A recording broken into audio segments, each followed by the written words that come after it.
Thank you for being here today as we announce the LadderSTEP Fulton Avenue Improvement Project. I'm honored to be here with U.S. Department of Transportation Secretary Anthony Foxx, our Honorable Mayor Stephanie Rawlings-Blake, Ms. Carol Payne, HUD Field Office Director, and Mike Kelly of the Greater Baltimore Metropolitan Council. I'd also like to acknowledge Mr.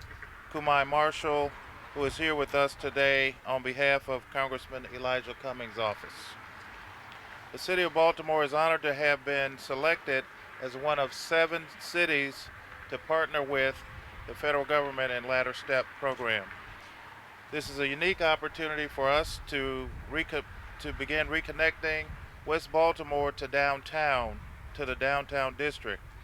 On behalf of the citizens of the great city of Baltimore and residents of West Baltimore, we thank you for this program.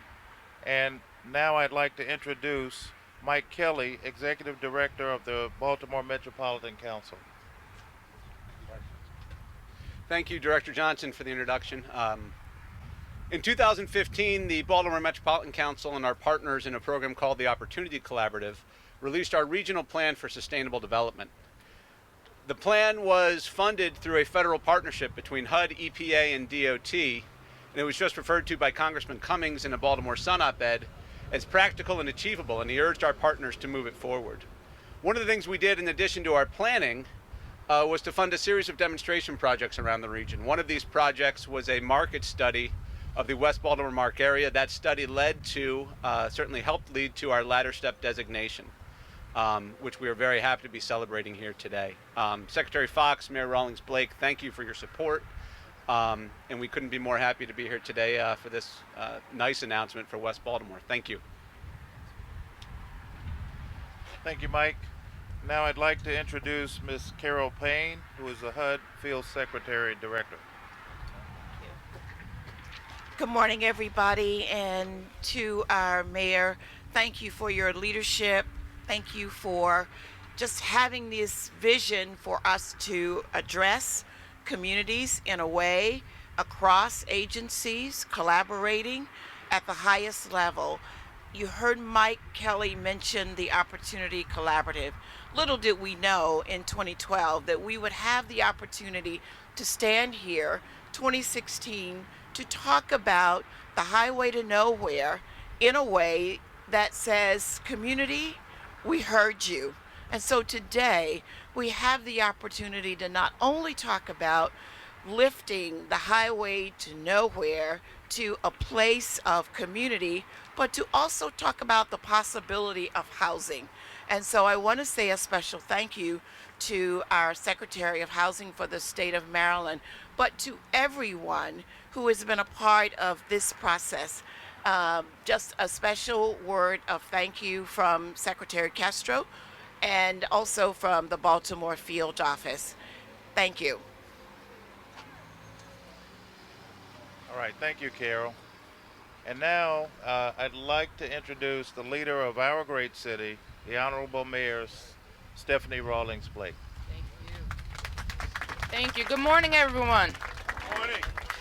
I want to thank you, Carol. I want to thank Mike for being here. I am extremely excited to be here with one of the Obama administration's best cabinet members, because he is a former mayor, Secretary Anthony Foxx. The city is proud to have been chosen as one of only 7 in the nation to participate in the U.S.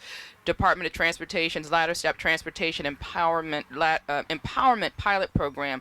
This unique initiative will help cities like Baltimore advance transportation projects that revitalize, connect, and support access to economic opportunities.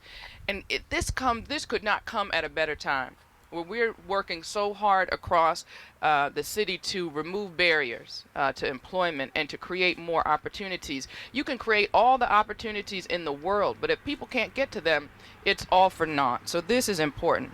The Transportation Empowerment Pilot will focus on improving communities and supporting economic development by focusing on transit-oriented corridors. I'm particularly pleased by how the U.S. Department of Transportation is focused on a local approach. Again, that's what happens when you put mayors in charge of significant cabinet posts. They get it. They understand you have to operate at a local level if you're going to see things get done. Federal officials will work with both city governments and project stakeholders to advance community improvement projects that are related to transportation.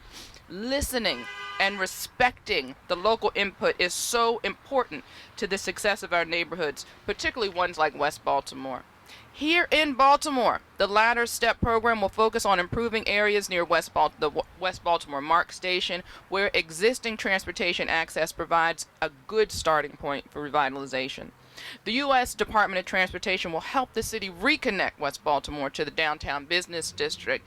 I don't need to go into too much detail about how the link was broken years ago with our infamous highway to nowhere. Everybody here knows about it. But improvements will be made to the Fulton Avenue Bridge and surrounding areas as we work closely with the U.S. Department of Transportation to invest in city communities. We will be launching a $4.7 million project along this corridor with about $3.75 million coming from the federal government. So the project will include a reconfiguration of the Fulton Avenue Bridge to enhance pedestrian accessibility and bike accessibility, a shared tree-lined pedestrian path loop, landscaping and streetscape elements, benches, trash receptacles, and ADA improvements, stormwater management, and roadway and pedestrian lighting, signs, pavement markings, and signal replacement. We will ultimately see a safer and more efficient vehicle, pedestrian, and bike movement in this area.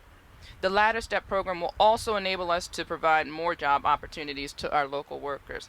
At least 51% of new employee hires to complete this project must be Baltimore City residents. Thank you. Again, it's a pleasure to work with an administration that understands infrastructure projects put local people to work. To fulfill this requirement, the LadderSTEP initiative will provide up to $100,000 in incentives if the local labor benchmarks are achieved on this project. The local labor hiring preference is something that we've been using on city-funded projects since 2013. Federal contracts traditionally rejected this provision, but again, when you work with someone that gets it, they're willing to be partners in new ways. Efforts to ensure local hiring on projects like this are a part of the reason why we've been able to create more than 20,000 jobs and cut our unemployment rate by a third during my time as mayor. So I want to thank Secretary Foxx and everyone at the federal government level for allowing us to add this important provision. Again, I want to give my thanks to our federal partners for investing in city communities. I look forward to building ladders of opportunities for citizens of West Baltimore and beyond. Thank you again, and I think I get are you introducing him, or do I get the pleasure of introducing the best cabinet member of the Obama administration, Secretary Anthony Foxx. Thank you very much. Thank you, Mayor Rawlings-Blake. And let me tell you, my admiration for your mayor could not be higher. She's someone that I worked with when I was a mayor, and as you all know, here in Baltimore, is not only a leading light here, but for mayors across the country. So thank you very much, Mayor Rawlings-Blake. Let me also acknowledge William Johnson and Carol Payne and Secretary Castro. Carol Payne, who I know is with us here in spirit, as well as Mr. Kelly and all of the folks here who represent our U.S. Department of Transportation, from the Federal Highway Administration, and from our Federal Transit Administration. Thank you all. Let's also give a hand to these workers back here, the folks that get the job done.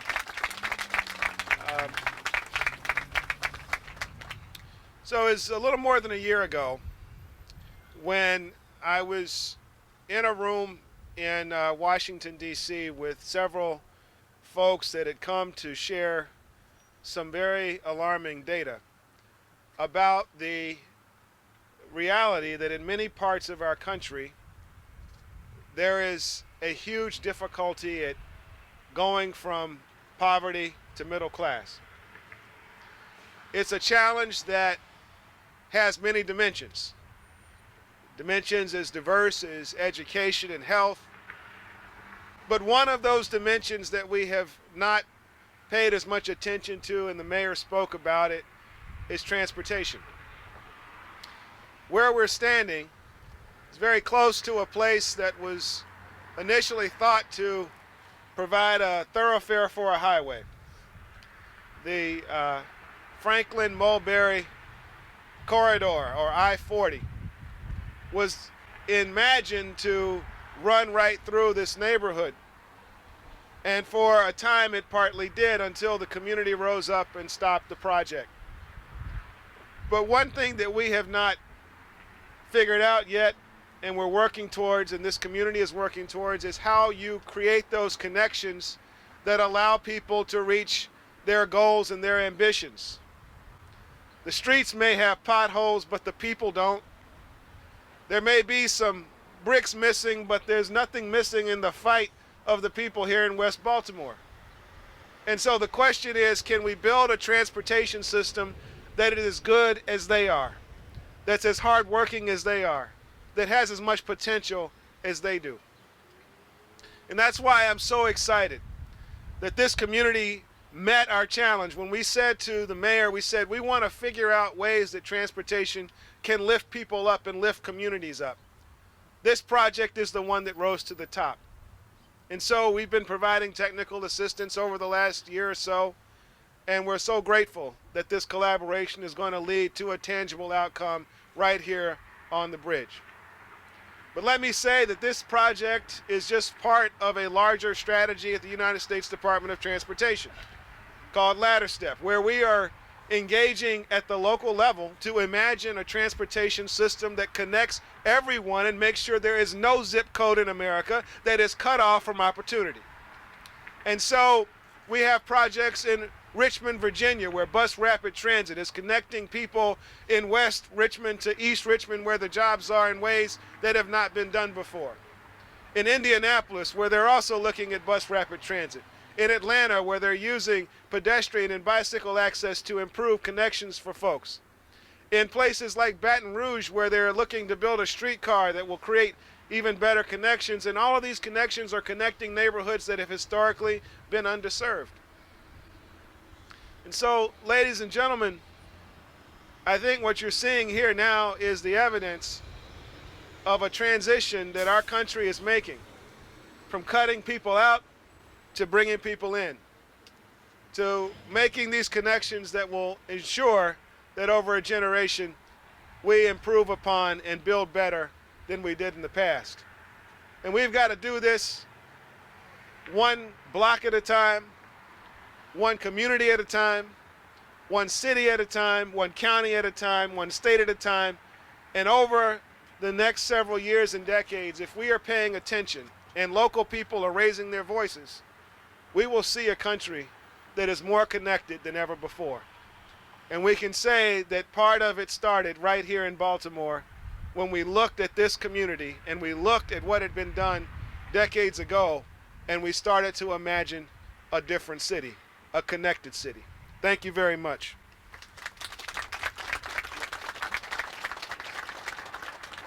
Thank you, Mr. Secretary. And thank you to USDOT for selecting Baltimore to participate in this important program. I'd also like to take a moment to again thank our mayor for your leadership, your commitment, and your support to transportation initiatives over the years. And with that, we'll open it up for any questions anyone has.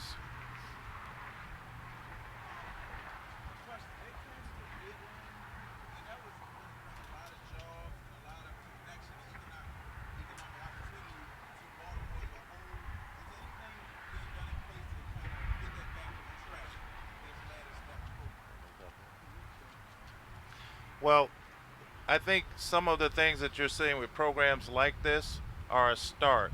There's a lot of work yet to be done. The Red Line program was a huge project, a couple of $1 billion project. And I know that the Metropolitan Council, Baltimore City DOT, the state and USDOT will all be working together to try to look at what is the long-term solution or transit solution for moving people from west to east and east to west in Baltimore City. All right, thank you. Thank you. All right.